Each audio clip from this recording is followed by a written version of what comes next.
What's up, everyone? It is I, Elijah, aka Loco Lizard Man, your host, and welcome to the LocoCast. Today is a very special episode. It is my 2024 Top 10 Game of the Year list. Now, before I get started, let's do some housekeeping quick. To start, I stream over on Twitch at twitch.tv/LocoLizardman. The big thing right now is my first goal of 2024 that I'm going to start, I should say. I don't know if it'll be the first one I accomplish, but I start. I'm going to go for the Platinum on the Elder Scrolls V Skyrim on PS4. I'm thinking of streaming the entirety of the run, and that is going now.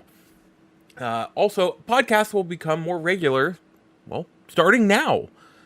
This is the beginning of 2025, and with it is the beginning of a new generation of the LocoCast. Fresh start, if you will. If you enjoy it, the biggest thing you can do is share it, and whatever service you are listening on, give it a great review. Try and get more eyes and more specifically ears on it. That is a huge help and could do a lot to help spread the love. If you want to support it even further, you could always head over to Twitch and drop a sub on the channel. And the biggest thing to remember, if you have Amazon Prime, you have a free sub every month. They just don't tell you about it. Now, let's get into the real meat and potatoes of this episode, shall we?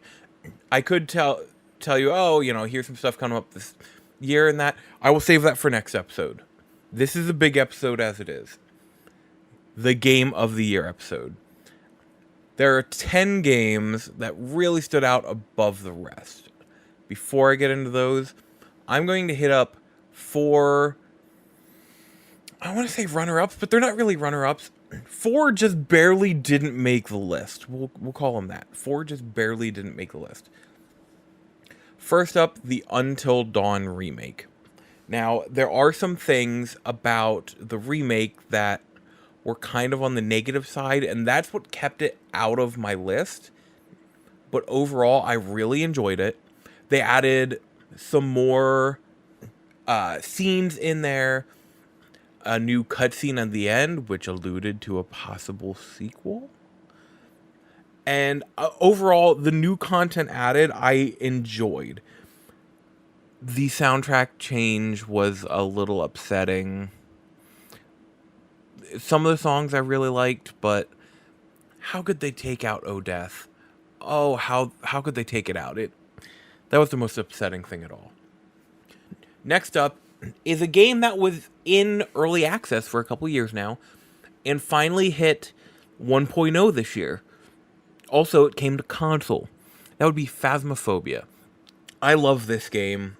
I played it for a while. I'm finally putting it on my list because it reached 1.0. It is a ghost hunting game. You can play it single player or up to 3 other friends, with up to 3 other friends. Go into a building or campsite, because it's not technically a building, but you know what I mean. Go into a building / area to look for clues as to what kind of spirit is haunting the place. And given the difficulty level you're on, it determines how much time is left before you become hunted. I love the game. It's fun, it's wild, it's freaky, and it's a good time. Next up, we have Mouthwashing. This is a game I heard a lot about all year, not knowing anything about it. I shouldn't say all year. It was actually the past 2-3 months maybe. I knew nothing about it. It is only on Steam, which is why it was kind of off my radar for the most part, because I don't really play too many Steam games. This one stood out. I'm like, all right, I've got to give it a shot. It's all, I know some people who have it on their Game of the Year list, and I see a lot of good about it. All right. This was a wild game, in a very good way. It just barely didn't make my list. I want to talk about it in the most broadest of terms because I think it's a great game to go into knowing very little. It is a horror game, a psychological horror game specifically, which are my favorite, about a crew on a ship. And I think that's really all I can say. It is one, if you enjoy horror, this game is worth experiencing. It took me between 2 and 3 hours to beat, roughly. So it's not super long, but that's great because it doesn't overstay its welcome. I appreciate it, and I think it is a wonderful little game. The last I have up on my just barely missed it list is a remaster, which normally remasters I wouldn't put here, but this is a big step up. It is Dead Rising Deluxe Remaster. And when I say a big step up, you could have told me the game is a remake and I would have believed you. I do look at remakes and remasters differently. That's why remakes are eligible for the list, because it's from a ground up, we're building a new thing. Even if it's like over, already used skeleton, it is, they are putting their touch on it, ground up, going for it. Remasters are a little different, because they use the code that's already there and just upgrade it. You could have told me this was a remake, and I would have believed you, because there are so many differences, so many changes. It looks so much better. It's not just a simple click upres, click upres, click upres, we're good. It looks wonderful. They did an amazing job. Gameplay has been changed to be a lot easier to handle. They added a lot of quality of life aspects that really bump up the game. I already love Dead Rising, and the best thing I can give a remaster is this game plays the way you remember it. And what I mean by that is, you play, say, Dead Rising Deluxe Remaster, and you're like, oh, this is just how I remember it playing. And then you go back and play Dead Rising actually from when it released on 360, and you're like, oh, this game doesn't play great. You just remember it playing well. The remaster plays the way you remember it playing, which is awesome. I cannot recommend that remaster enough, and it was on my list for the longest time until literally days ago when I took it off. Now, it is time that we start my top 10 games of the year for 2024. I'm going to take a quick break. You won't notice anything, but I need to get a drink, and we're going to get ready to start.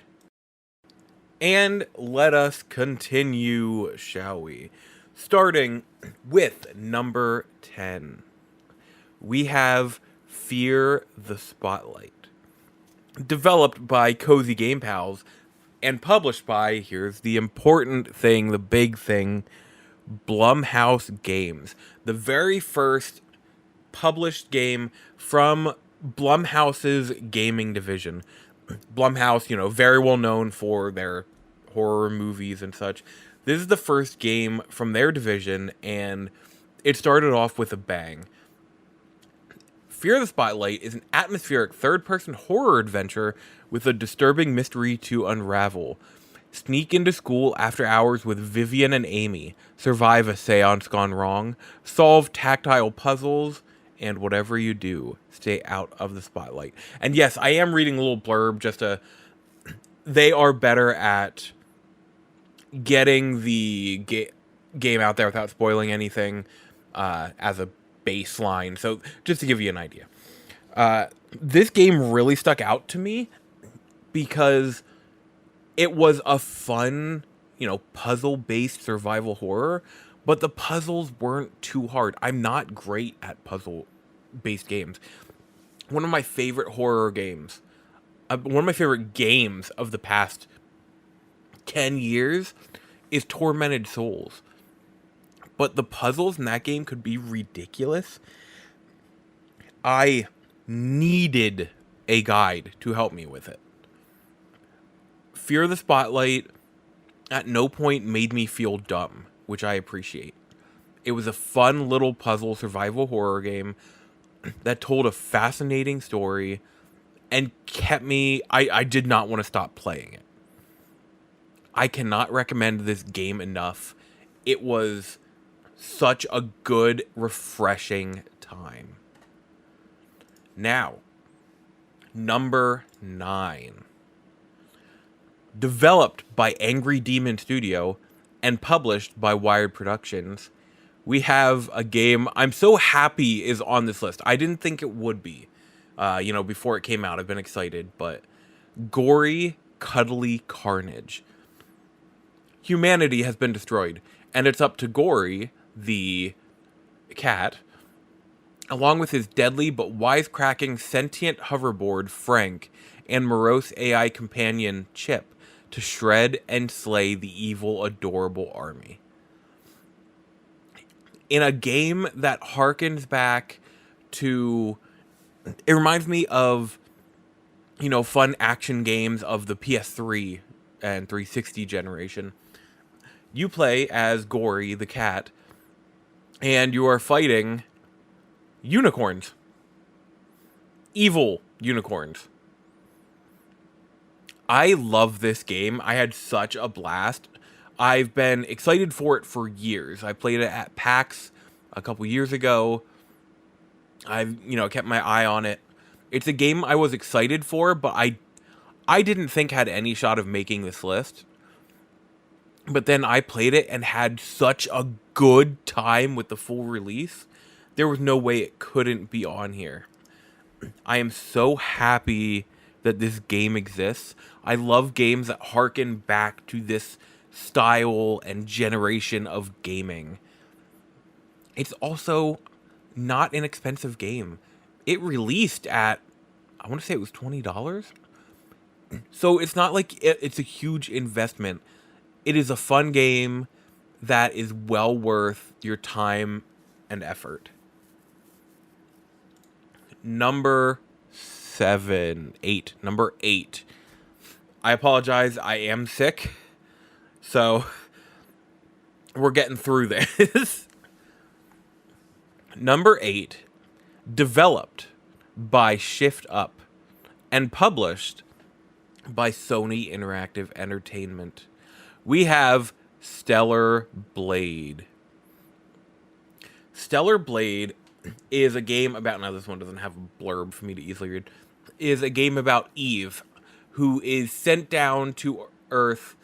players take control of the protagonist Eve as she embarks on a mission to save humanity from a relentless war against monstrous creatures called Natiba in a distant future. Throughout her journey, Eve is joined by her squad and other survivors as they fight to reclaim Earth. This was a game that I picked it up right when it came out. And I started it and was having a good time, but I was kind of turned off from playing it because everywhere everybody was sharing videos from it that I feel like I saw all or at least most of the game, to the point where it's all right, I'll come back later. Fast forward, November, I start playing it again. This game was such a blast. Not everything is perfect. Sure, some of the characters could have used a little more, character building. The story was good, but not great. The combat is where this game shines. It is such a fun game to play. Supposedly, I shouldn't even say supposedly, they said it. They're aiming for a 2025 release for the game on PC. I am excited for more people to get the chance to play this. It is a great game, a fun game, and I did not want to stop. I am going to be replaying it again soon for more trophies. I want the platinum. The game is worth it. Next up, we have number 7, the newest entry on the list. Actually, this game just released a few weeks ago. Me-Side. Yes, it's called Me-Side. M-I-S-I-D-E. Released on PC. Me-Side is, let's imagine you have a game in which you care for a character. But could you imagine one day getting into that game yourself? Now, you see video and everything, you see pictures. Oh, cute anime game where, oh no, you're in a mobile game now and there's a cute anime girl talking to you and all that. It is a horror game. Which, I love stuff like that. In fact, one of the first things it says is, this game contains intense scenes. It is not recommended for those with weak hearts. Yeah, there is some crazy stuff that happens in it. This game blew away all my expectations. I'm not going to say I had many expectations going in, but I absolutely loved my time with it, and it is going to stick with me for a while, because there is so much stuff that happens in it that had me going, what? Okay. It is another game worth going in knowing next to nothing, because you will get so much more out of it. Oh, and I forgot to say, it is developed by, and I apologize if I say this wrong, iHosto, and published by IndieArc. That is Me-Side. Now, number 6. Another game that had been in early access for a few years, just hit full release this year and released on console. The Outlast Trials. Developed and published by Red Barrels. I tried both Outlast 1 and 2 and was like, I don't know, I guess they might not be for me then. And I'd seen a bunch of people talk about Outlast Trials. I'm like, multiplayer Outlast, but I wasn't super into Outlast, so I don't know exactly how this will go, whatever. But I picked it up because I'm like, alright, I know some people I can play with and such. This game is so fun. I love it. Essentially, it is, you have a lobby where you and your team will meet up and everything. You choose certain missions, and you go in, and it'll take you to a specific map, and you'll have objectives. Collect the acid to collect evidence, and it depends on how many people you have as to how much you need. So collect 2 pieces of evidence. You do that. All right, next objective. Collect 3 things of acid to pour in. You do that and it destroys the evidence. You're like, all right, next up, go in and it'll advance the quote-unquote story of the map. And you'll see someone come in and it'll be like, just as something's about to happen, the power goes off. Turn on the power, so you have to do that. And all the while, you have a couple different enemies that will chase around the map. And your whole thing is to hide from them or run from them. Do what you need. You can't fight back too much. You can throw stuff to distract them. You can throw stuff at them to just stun them for a moment, but there's not really much you can do other than that. This game, a lot of the gameplay is stuff I generally don't enjoy much. I'm not a big fan of not being able to fight back in horror games. I prefer horror games where you do fight back. But this game is fantastic, and such a fun time, especially to play with friends. I'm sitting here thinking about, like, I am in the mood to play more Outlast Trials. They keep doing seasonal events, stuff like that, different, like, what is it? At least once a month they'll do, like, new challenges, stuff like that. It's great. It is everything I didn't know I would enjoy in a game.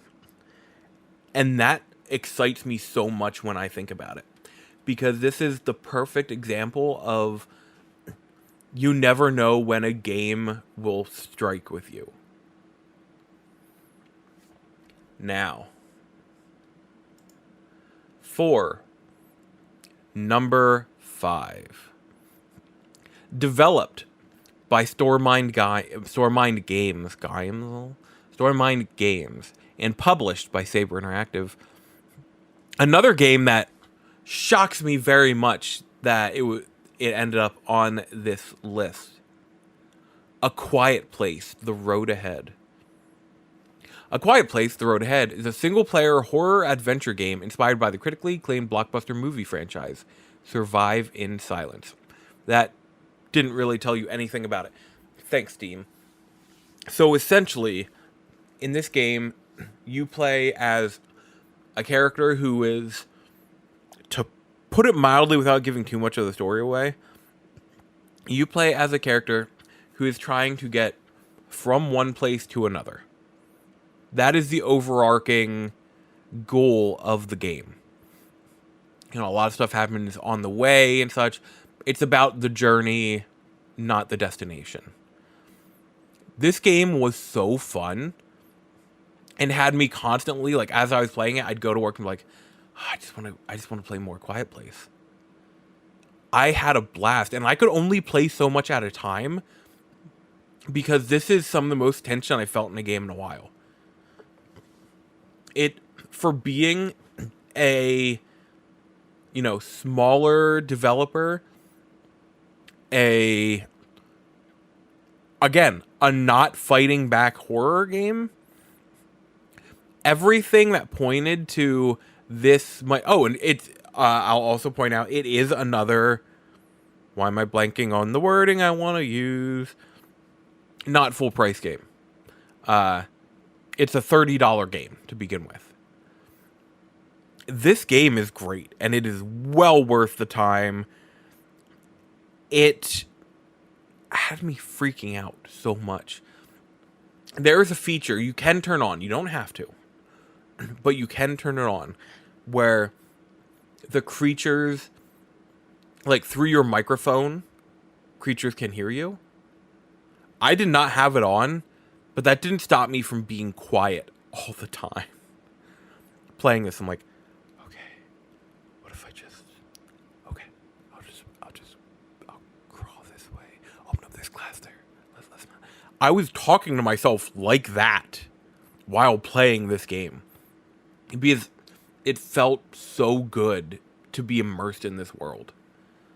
I got into A Quiet Place this year.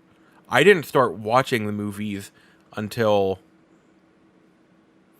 well, it says here the release date was October 17th, so early October I watched the movies for the first time. This game is great. Number 4.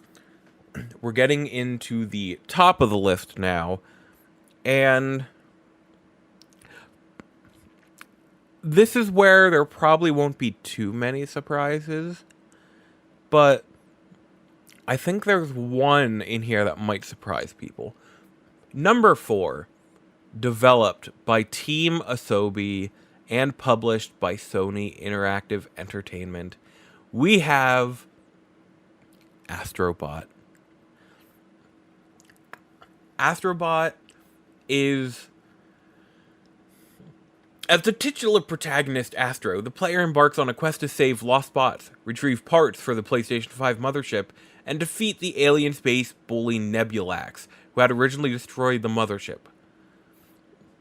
This game is a love letter to PlayStation.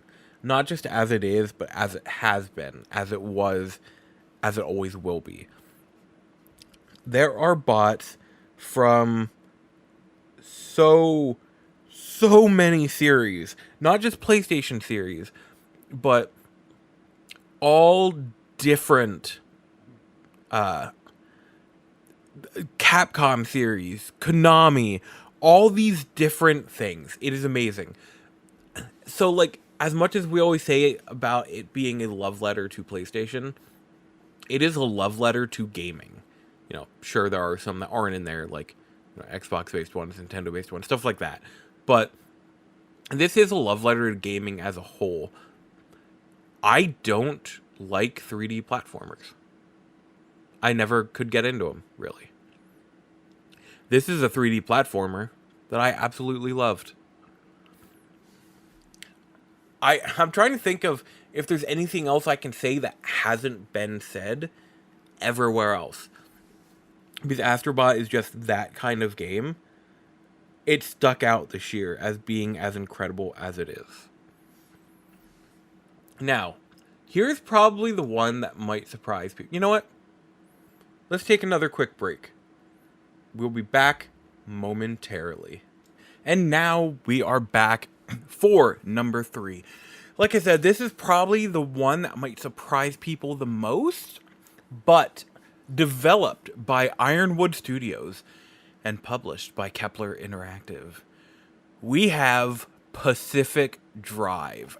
Another game I was very excited for, but wasn't sure how it would play out. Face the supernatural dangers of the Olympic exclusion zone with a car as your only lifeline in this driving survival adventure. Scavenge resources, load up your trusty station wagon, and drive like hell to make it through alive. I was cautiously optimistic coming into this game. What I mean by that is I am very hit or miss when it comes to survival games. Most of them I do not enjoy. But still, I liked the premise enough. I'm like, alright, you know, maybe it'll be cool. One of the best things Pacific Drive does is it lets you lighten the load of some of the survival aspects, which is very beautiful. There are some things about survival games that just I do not like and I'm not good at, and it makes it like, this is such a pain in the butt. You can lighten that load in the game. As an option, you can take less damage. You can, when you get back to the garage, it automatically refills your gas and battery. Stuff like that. It's little things that just make the game so much more enjoyable to play. Now, add on to that, going through the different zones, all the different anomalies that happen. It is basically a roguelike survival game, and I love it. It is such a fun game that has kept me all year thinking, I really like Pacific Drive. I need to play more with it. It is a great game. Number 2. This game, I had no interest in. I quick went and scooped it up on my fantasy game critic league before, you know, anyone else could, because I had heard a podcast talk about it, about the demo that was on Steam for, what was it, Steam Next Fest or whatever it's called, I don't know. And I'm like, all right, you know, I'll pick it up, hearing good things, but I had really no interest in playing it myself. Thankfully, the PR rep for it, he put out, you know, for whoever is interested. I'm like, all right, you know what? I'll put my name in the hat. if I get a code, I'll try it. I can't promise I'll like it, but I'll try it. So, developed by LocalThunk, one person, and published by PlayStack. My number 2 is Balatro. I just won my first round of Balatro. Like a week ago, 2 weeks ago, something like that. Week and a half ago. Something. I don't remember off the top of my head. I think 2 weeks ago tomorrow, I think is when I won my first round. Something like that. Balatro, the poker roguelike. Balatro is a hypnotically satisfying deck builder where you play illegal poker hands, discover game-changing jokers, and trigger adrenaline-pumping, outrageous combos. What starts off at the very beginning as play these poker hands to get chips to go to the next round, fast becomes play a flush with 2 cards that get plus 20 chips or plus 30 chips. Then because you played a flush, get an extra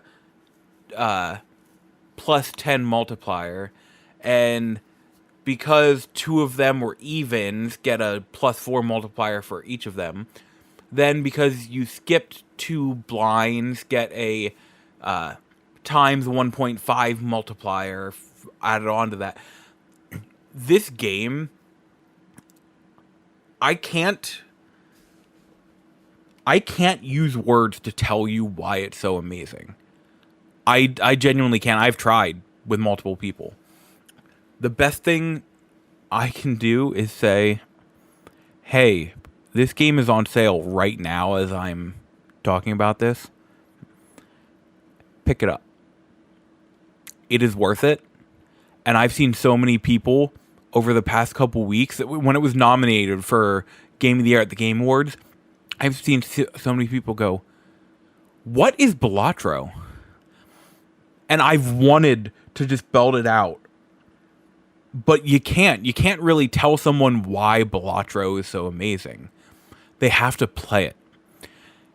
And I've seen so many people since then go, oh, I get it now. Balatro is a game that needs to be played. There is nothing else like it out there. And, you talk so much about what makes gaming so great. The creativity, the passion. Balatro is a perfect example of what makes gaming so great. It's different. It is wonderful. It is beautiful. The music it gets stuck in my head all the time. It's an earworm is the word I was looking for. And it's a game that I'm constantly like, I think I'll boot up Balatro. This came out in February. And I'm still constantly like, I think I'll boot up Balatro. This game was made by one person. And it is hands down one of the best games of the year. At no point did I ever think, where will I put this on my list? At no point did I ever think, will this be on the list? The only question I ever had was, will this be 1 or 2? Because this, for the longest time this year, it was number 1. Every 1, maybe 2 years, something comes along that says, this is the perfect example of what makes gaming so great. And Balatro is that example this year. Now, number 1. If you know me, this will be no surprise. Announced a few years ago and shown off, a year or 2 after that with a trailer, to which everyone said, oh, this looks bad. Oh no. What are they doing? Their other games weren't the best. Oh, this is going to be horrible. But I never gave up hope. I am not afraid to admit I am one of the ones who said, just wait. I'm excited for the game. I think it'll be better than people are giving it credit for right now. Then the newest trailer came out a number of months before release, with people going, okay, this looks a little better. And then previews came out 2-3 months before release, at which point everyone in the previews went, oh my god, this game is amazing. Developed by Bloober Team and published by Konami Digital Entertainment. My 2024 game of the year is Silent Hill 2. Now, yes, you can always use the excuse, it's a remake. The writing was already there, the story was there, the locations were there, and fair. But this team took a game that everyone said, you can't remake this, it can't be done. It'll just be a corpse of its former self. It can't live up to what Silent Hill 2 is. And they made this game that had everyone go, well, we were wrong. Because Silent Hill 2 Remake lives up to Silent Hill 2's classic heritage. And it makes it the same game while also being completely new. Silent Hill 2 is a game I think about every single day in one form or another. And it's a game that's not going away anytime soon. More so than that, Silent Hill 2 brought this series back into a forefront of gaming in a way that hasn't been in a while. Silent Hill released a short message, I think it was earlier this year. And Silent Hill Ascension, which most people forgot about, and it itself wasn't great. So, things weren't looking good for the series. Then this game comes out and blows everyone away. Akira Yamaoka doing the music once again, killed it with new versions of his compositions. Silent Hill 2 is an incredible game, a depressing game.